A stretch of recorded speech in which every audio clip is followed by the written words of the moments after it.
তুলসীর মালা পরা বা তুলসী পাতা নিয়ে নানা ধরনের আধ্যাত্মিক, ধর্মীয় এবং জ্যোতিষশাস্ত্রীয় বিশ্বাস প্রচলিত রয়েছে।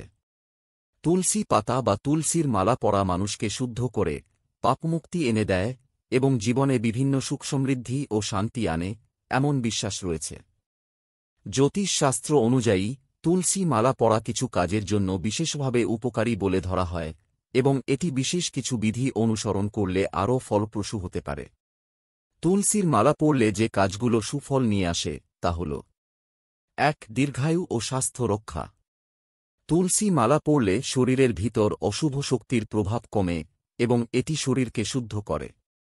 তুলসীর পাতা বা মালা নিয়মিত পরলে শরীরের রোগ প্রতিরোধ ক্ষমতা বাড়ে এবং মনের শান্তি পাওয়া যায়। ২. মনোযোগ বৃদ্ধি। তুলসী মালা পরলে মনোযোগ বাড়ে এবং মানসিক চাপ কমে। এটি ধ্যান ও জপের জন্য বিশেষভাবে উপকারী, কারণ তুলসী পাতা শরীরের এনার্জি স্তরকে সমঞ্জস করে এবং মনকে শান্ত রাখে। ৩. আর্থিক সমৃদ্ধি।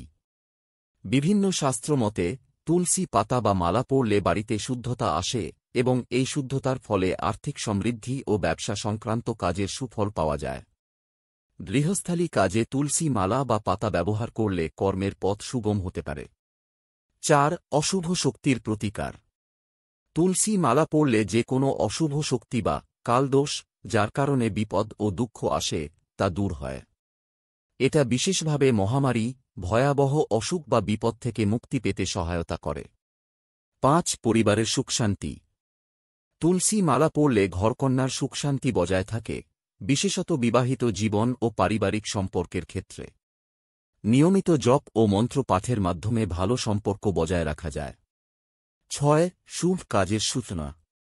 যখন কোনো নতুন কাজ বা উদ্যোগ শুরু করার সময় তুলসী মালা পরা বা তুলসী পাতা ব্যবহার করা শুভ বলে মনে করা হয়।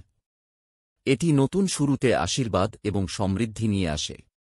৭. আধ্যাত্মিক উন্নতি। তুলসী মালা পরলে আধ্যাত্মিক উন্নতির পথ প্রশস্ত হয়। তুলসীর পাতা পবিত্র হিসেবে বিবেচিত, তাই এর মাধ্যমে আত্মা পরিশুদ্ধ হয় এবং সৎ কাজের প্রতি আকৃষ্ট হয়। কোন কাজগুলো ঠিক নয় তুলসী মালা পরার সময়? তুলসী মালা পরার সময় ক্ষুধিত বা ক্ষিপ্ত হওয়া উচিত নয়। শুদ্ধ মন ও শুদ্ধ দেহে তুলসী মালা ব্যবহার করা উচিত। অপরাধ বা পাপ কাজের উদ্দেশ্যে তুলসী মালা ব্যবহার করা উচিত নয়, কারণ এটি আধ্যাত্মিকভাবে ক্ষতিকর হতে পারে। তুলসী মালা পরার এই সব নিয়ম ও জ্যোতিষশাস্ত্রীয় ব্যাখ্যা অনুসরণ করলে এটি শুধু আধ্যাত্মিক শান্তি আনে না, বরং জীবনে শুভ ফলও বয়ে আনতে সাহায্য করে।